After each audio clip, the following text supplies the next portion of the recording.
یہ مجلس تصوف ہے، یہ مجلس ذکر ہے، میں صرف اور صرف قلب کی بات کرنا چاہوں گا، دل کی بات۔ آج کے دور میں پوری کی پوری طاقت لگا دیتے ہیں اپنی صحت کو صحیح کرنے کے لیے۔ اگر آپ کا گھٹنا خراب ہوا تو مجھے یہاں تک خبر ملی کہ ایک گھٹنے کا آپریشن 1.5 لاکھ روپے سے، دل کا آپریشن، سر کا آپریشن، آنکھ کا آپریشن، ہاتھ کا آپریشن، جہاں کہیں تھوڑی خرابی آئی آپ مال خرچ کر کے اس کو صحیح کرانا چاہیں گے۔ جو لا علاج بیماری ہے کینسر، سب کو معلوم ہے، اس کے باوجود بھی کینسر ہونے کے بعد کوئی خاموش بیٹھتا ہے کہ چھوڑو اب تو مرنا ہی ہے؟ علاج میں وہ بھی 2-5 لاکھ روپے خرچ کر ہی دیتا ہے، اسے معلوم ہے کہ صحیح نہیں ہوتی، کوشش کرنے میں کیا گئے۔ کتنی حیرت کی بات ہے کہ یہ بیماریاں جو جسم کو لگی ہیں، ان کو صحیح کرنے کے لیے مال بھی خرچ کرتے ہیں، وقت بھی خرچ کرتے ہیں، لیکن جو گناہوں کی بیماری دل میں لگی ہوتی ہے اس کے علاج کے لیے کوئی بندہ کوشش بھی نہیں کرتا۔ اس میں نہ پیسہ خرچ کرنے کی ضرورت ہے آپ کو، نہ ہی بہت زیادہ محنت کی ضرورت ہے۔ چند چیزیں ہیں کہ اگر قلب دھو دیا جائے تو پاک ہو جائے گا۔ دلوں کی سختی بندے کو انسان سے گرا کر جانور کے درجے پر لے آتی ہے، بلکہ جانور سے بھی بدتر۔ قرآن میں اللہ تعالیٰ نے فرمایا پہلے پارے میں، ثم قست قلوبہم من بعد ذلک فہی کالحجارۃ او اشد قسوا، لوگوں کے دل پتھر کی طرح سخت ہو گئے، نہیں بلکہ اس سے بھی زیادہ سخت ہو گئے، اللہ فرما رہا ہے۔ کچھ لوگ ایسے ہیں جن کے دل پتھروں سے زیادہ سخت ہوتے ہیں، پتھر میں کوئی چیز داخل بھی نہیں ہوتی، اندر سے کوئی چیز باہر بھی نہیں آتی۔ تو جس کا دل سخت ہو گیا ہے، ہدایت کی کوئی بات اس کے دل میں داخل بھی نہیں ہوتی، اور کوئی بھی اچھی بات وہ قبول بھی نہیں کرتا، انہی لوگوں کے متعلق قرآن کہتا ہے صم بکم عمی فہم لا یرجعون۔ یہ کس کے لیے ہے؟ اندھے ہیں، گونگے ہیں، بہرے ہیں، وہ اب لوٹنے والے نہیں۔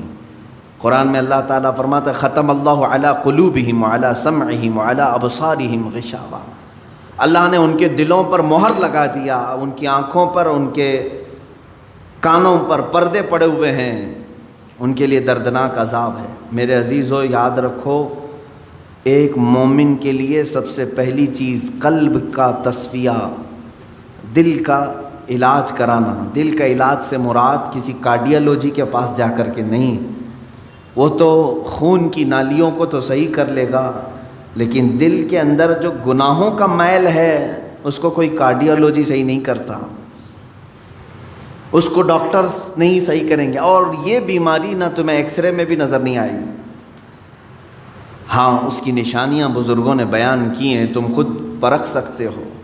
اگر قرآن پڑھنے میں دل نہیں لگتا ہے تو سمجھ لو کہ دل کالا ہو رہا ہے، مسجد میں زیادہ دیر بیٹھنے میں دل نہیں لگتا ہے تو سمجھ لو کہ دل کالا ہو چکا ہے، اللہ کی راہ میں خیرات کرنے سے دل ہاتھ نہیں اٹھتا تو سمجھ لو کہ دل پورا کالا ہو چکا ہے۔ ایسی نشانیاں بہت ساری ہیں۔ آیات قرآنیاں پڑھی جا رہی ہیں، سننے کا شوق نہیں، لیکن وہی گانے گھنٹوں سنتا ہے، یہ دل کے کالے ہونے کی علامات۔ تھوڑی دیر اپنے والدین کو دیکھ نہیں سکتا، لیکن گھنٹوں غیر محرم عورتوں کو دیکھنے کا شوق ہے۔ کلام پاک کو تھوڑی دیر کے لیے نظر بھر کر کے دیکھنا نہیں چاہتا، لیکن موبائل میں گھنٹوں بیٹھا رہتا ہے۔ یہ تمام چیزیں دل کے سیاہی کی علامات ہیں میرے عزیز۔ اگر علاج نہیں کیا تو یہ پتھر ہو جائے گا، یہ پتھر ہو جائے گا، اور پھر اس کا علاج بھی نہیں ہو پاتا۔ اسی طرح مرے دل کے ساتھ دنیا سے وہ چلا بھی جاتا ہے۔ آخر اس دل کی صفائی کیسے کی جائے؟ کون سا صابن، کون سا سرف، کون سا پانی لے کر کے اس دل کو دھوئیں تو صاف ہوگا؟ نہیں میرے عزیزو، یہ دل صرف اور صرف اللہ کے ذکر سے پاک ہوتا ہے۔ قرآن نے کہہ دیا الا بذکر اللہ تطمئن القلوب، تو اس دل کی صفائی جو ہے اللہ کے ذکر سے ہے۔ اب ایک بڑی بات میں آپ کو بتاؤں، فقہ کا ایک قاعدہ ہے، قانون ہے، شریعت کا ایک مسئلہ ہے، زمین پر اگر نجاست پڑ گئی کیسے پاک کریں گے آپ؟ کھلی زمین تھی، گوبر پڑا ہوا ہے. پاک کرنے کا طریقہ، ہر چیز کو پاک کرنے کا طریقہ الگ الگ ہے. مسائل آپ پڑھیں گے تو سمجھ میں آئے گا. کپڑے پر لگے تو دھونا ہے، بدن پر لگے تو دھونا ہے، برتن پہ لگے تو دھونا ہے. الگ الگ طریقے ہیں سب نجاستوں کو پاک کرنے کا. کپڑے پر اگر نجاست لگی ہے تو 3 مرتبہ دھونا ہے آپ کو. کوئی غلیظ نجاست لگ گئی تو، نجاست کی بھی 2 قسمیں ہیں، خفیف اور غلیظ. غلیظ کا مطلب جیسے پیشاب، پاخانے وغیرہ. خفیف کا مطلب حلال پرندوں کی بیٹ وغیرہ. تو یہ نجاست کو دھونے کے الگ الگ طریقے ہیں، لیکن ان میں سے اگر کہیں زمین پر نجاست لگی تو اسے کیسے دھوئیں گے آپ؟ کھلی زمین، میدان ہے باہر اور نجاست گر گئی ہے. اس کے پاک کرنے کے 2 طریقے بزرگوں نے لکھے ہیں، فقہاء کرام نے لکھے ہیں. پہلا طریقہ یہ ہے کہ بارش اتنی آ جائے کہ نجاست بہہ جائے. بارش اتنی آ جائے، توجہ ہے نا، زمین کے پاک ہونے کے 2 طریقے ہیں. بارش اتنی آ جائے کہ نجاست وہ بہہ کے چلی جائے. دوسرا طریقہ ہے یا تو دھوپ اتنی زیادہ پڑ جائے کہ وہ نجاست سوکھ کر کے ختم ہو جائے، وہ زمین پاک ہو گئی. یا تو بارش سے زمین پاک ہوگی یا تو دھوپ سے زمین پاک ہوگی. یہ 2 قاعدے ہیں شریعت کے. نجاست یا تو بہہ کے چلی جائے یا سوکھ کر کے چلی جائے. سوکھ کر کے جب ختم ہو گئی تو وہ زمین پاک ہو گئی. اب آئیے میں یہ بات کیوں بتا رہا ہوں آپ کو. مشہور صوفیہ اکرام نے فرمایا، اے بندے، اسی طرح تیرے دل کی جو زمین ہے اس پہ اگر گناہوں کی نجاست لگ جائے تو اسے بھی دھونے کے 2 طریقے ہیں، اسے پاک کرنے کے 2 طریقے ہیں. جس طرح زمین بارش کے برسنے سے پاک ہو جاتی ہے، اسی طرح تیرے دل کی زمین اللہ کے ذکر سے پاک ہوگی. اللہ کا ذکر برسات ہے، یہ بارش ہے. قرآن کی تلاوت بارش ہے. جیسے ہی بندہ ذکر کرنے لگتا ہے اس کے قلب پر اللہ کے انوار برسنا شروع ہو جاتے ہیں، وہ نجاست بہہ کے چلی جائے گی. اور دوسری، وہ آج کے زمانے میں مشکل ہے.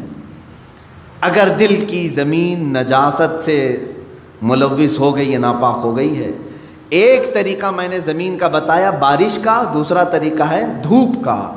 دل کی نجاست کو دھونے کے لیے ایک ذکر الہی کی برسات، یا تو پھر شیخ کامل کی نگاہوں کی گرمی سے. شیخ کامل کے نگاہوں کی گرمی سے نجاست پاک ہو سکتی. یہ 2 طریقے ہیں. شیخ کامل کا حصول معمولی بات نہیں ہے، اس میں برسا برس لوگ تلاش میں لگانا چاہیے. لیکن یہاں تو آج حال یہ ہے کہ کہیں سے کوئی بھٹک کے پیر میرے گھر آ جائے میں اس کا دامن پکڑ لوں گا. در حقیقت جسے اپنے بیماریوں کو صحیح کرنے کی طلب ہے وہ سچے پیر کی تلاش میں گھومتا پھرتا رہے گا. یہ نہیں کہ بازار میں بیٹھ کر کے انتظار کرے گا. اسے تو ڈھونڈتے رہنا چاہیے کنٹینیو کہ کہیں مجھے شیخ کامل ملے جو میرے دل کے مرض کا علاج کرے، جس کے پاس بیٹھوں تو مجھے گناہوں سے نفرت پیدا ہو جائے اور میرے دل کے اندر گناہوں کی جو نجاست ہے اس کی نگاہوں کی گرمی سے دھل جائے. اور یہ 2 چیزیں ہوتی رہی ہیں. آپ کو میں یہ دونوں چیزیں اگر سناؤں، بابا فرید الدین گنج شکر رحمۃ اللہ تعالی علیہ، یہ خود جو ہے اپنے، ظاہر سی بات ہے قلب میں ان کے نجاست کی بات تو میں نہیں کروں گا، لیکن انہوں نے 12 سال کنٹینیو ایک جنگل میں کھڑے ہو کر کے ذکر کیا. ان کے جسم پر بیلیں لپٹ گئی تھیں، وہ درختوں میں چھپ گئے تھے، لوگ پہچانتے بھی نہیں تھے. 12 سال تک وہاں رہ گئے اور ذکر الہی میں مشغول تھے. اور اس کے بعد ان کے مرید صادق محبوب الہی نظام الدین اولیاء رضی اللہ تعالی، جو حضرت خواجہ فرید الدین گنج شکر کے مرید بھی ہیں، خلیفہ بھی، محبوب الہی، ان کا حال یہ تھا کہ یہ اپنے شیخ کی نگاہوں سے، صرف بابا فرید نے صرف ان کے قلب پر نگاہ ڈالی اور ان کی دنیا بدل گئی تھی. اور پھر وہ اس راستے پر ایسے آئے کہ اپنے وقت کے قطب بن گئے. تو یہ ہوتا ہے شیخ کے نگاہ کی گرمی یا تو دلوں کو بہت پاک کر دے اور بہت اعلیٰ بنا دے، یا تو پھر ذکر الہی کی کثرت کہ بندے کے دل کو پاک و صاف کرے. یہ دو ہی چیزیں ہیں میرے عزیزو. یہ دو کو چھوڑو گے تو پھر یہ زمین اتنی نجس ہو جائے گی, اتنی نجس, یوں سمجھ لو کہ کوئی ایک زمین, جیسے ہمارے ہبلی کے باہر بھی کہیں ڈمپنگ گراؤنڈ تو ہوگا جہاں سارے لوگ کچرا پھینکتے ہیں, اس کے پاس سے گزرو گے تو ناک پکڑ کر کے جانا پڑے گا. ایک وقت ہمارے دلوں کا بھی ایسا آتا ہے کہ اتنی نجاست اس میں آ جاتی ہے کہ فرشتے قریب آنے سے کراہت محسوس کرتے ہیں, نہیں آتے فرشتے. دلوں کی گندگی اور غلاظت اتنی بھی بڑھ سکتی ہے. کیوں؟ ہم نے کبھی دھویا ہی نہیں اس کو. گناہ پر گناہ, گناہ پر گناہ, گناہ پر گناہ ہوتے رہے لیکن دھویا کبھی نہیں. کیا ہوگا اس کا حال؟